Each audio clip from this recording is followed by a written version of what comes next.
Welcome.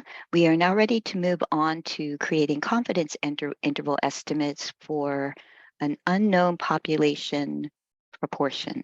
So rather than population means being estimated, we'll estimate now proportions. So let's take a look at this example. A poll for a particular candidate finds that 520 out of 800 sampled residents in the community support the candidate for re-election. A report of the poll states the following. Our poll shows that the candidate has 65% of the community vote, accurate to within 3 percentage points, and that their estimate was calculated with 95% confidence. So we don't know the proportion of all the residents who favor the candidate because we only took a sample of them. So as always, this process of inferential statistics is using samples to try to draw conclusions about an entire population. All right, so let's take a look at our symbols here. So if we want to find our best point estimate, so that's going to be a single number for estimating an unknown population proportion. So the symbol for the population proportion is lowercase p, and our best estimate for it will be the known sample proportion, and our symbol for sample proportion is p hat. So p with the caret character on top is read p hat.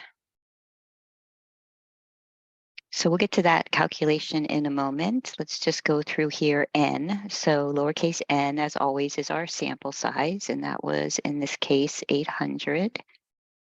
And then x is the number of successes in the sample. So this is what we did when we discussed the binomial distribution a while back. So x was always number of successes in our sample in this case, and that was 520. So our p hat is the proportion of successes, and then we'll have a q hat, which will represent the proportion of failures. So similar to p and q previously, but now it's a p hat, q hat, and they are complements. So let's start with p hat. So we're going to turn the number of successes and sample size into a proportion. So x over n. So in this case, 520 out of 800 sampled residents. And let's go ahead and write that in decimal. So just dividing that, 0.65. And I'll go ahead and write it as a percent as well. So in the sample, 65% of residents said they support the candidate, and that matches here the report that was released. So Q hat, working in decimal here, is the complement. So complement to P hat. So 1 minus my P hat, in that case, 0.35. So that would mean that the other 35% of sampled residents did not support the candidate. All right, I'm going to graph it working in decimal here. So let me just graph my P hat. So 0.65. So there's our point estimate. So that's our single value there. So our point estimate for P. So that's our P hat. And then they did not give us the lower limit and upper limit, but rather they did give us their margin of error. So they were accurate to within 3 percentage points. So E is 3%. And we'll go ahead and write that in decimal. So that would be 0.03. So now I can find the lower limit and the upper limit. But first, let me write the confidence interval in the form as it was stated in the report. So they believe with 95% confidence that the population proportion So it's going to be our p hat value, our point estimate, plus or minus our margin of error. So in decimal here, the p hat 0.65, and then plus or minus 0.03 margin of error. All right, so let's find the lower limit and upper limit so we can write it in our second form. So the lower limit will take our point estimate and subtract our margin of error. And then for our upper limit, we'll take our point estimate and add our margin of error. Okay, so the lower limit will be 0.62 and the upper limit will be 0.68. So let's graph those. So our lower limit, 0.62, upper limit, 0.68. And you'll see here visually that this interval is also symmetric about its point estimate, as was true for confidence intervals of a mean. And then that margin of error is that distance from our point estimate to our upper and lower limits.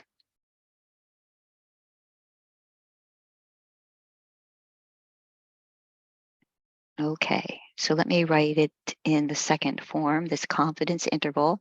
So we would say lower limit, and then less than, and then the true population proportion, we believe, is somewhere between 0.62 and 0.68.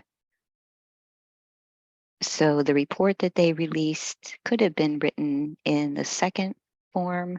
So based on a sample of 800 residents, we estimate it was 95% confidence that the true proportion, so not the mean, we're estimating a proportion. And when we say true, that's another word for population. So sometimes I say both or just one. So true, that's the true population proportion, we think is somewhere between, and we'll speak in percents here now. So we think it's somewhere between 62% of the community and 68% of the community. All right, so constructing a confidence interval for a proportion ourselves, we are going to make use of technology. So before I scroll down here, let me show you that on the calculator. So what we're going to do is go back to our tests. So hit Stat Tests. And you're going to go past your Z interval and your T interval. And we're going to be using what's called a one proportion Z interval. So I'm going to select that. And then for X, we'd enter the 520, N is 800, confidence level 95%, calculate. And the calculator, as with a mean, will always give us in parentheses our lower limit and upper limit. And here I just rounded to 2 decimal places just to make our work a little easier here as we write out our percents, which would then be whole numbers. All right, so to deal with estimating proportions, we'll be using a one proportion Z interval. And there's a Z in there because the formulas to construct the interval do rely on a standard normal distribution or a bell curve. So a normal distribution. So instead of the sampling distribution of the mean that we did previously, it'd be sampling distribution of the proportion. So basically what we need to know here is in order to use our one proportion Z interval, we need to make sure that our sample size is large enough to make sure that this graph is normal. And there's different guidelines people provide, but it says generally here, we're good to go if we have at least 10 successes and 10 failures in the sample. So above, we did have at least 10 of each. All right, and observations need to be independent, and our sample size shouldn't be more than 5% of our population. All right, so generally speaking, conditions will be met here as we move forward. So rather than doing a by hand calculation, we'll rely on our calculator. So the known sample proportion, your p hat, is the best point estimate for p.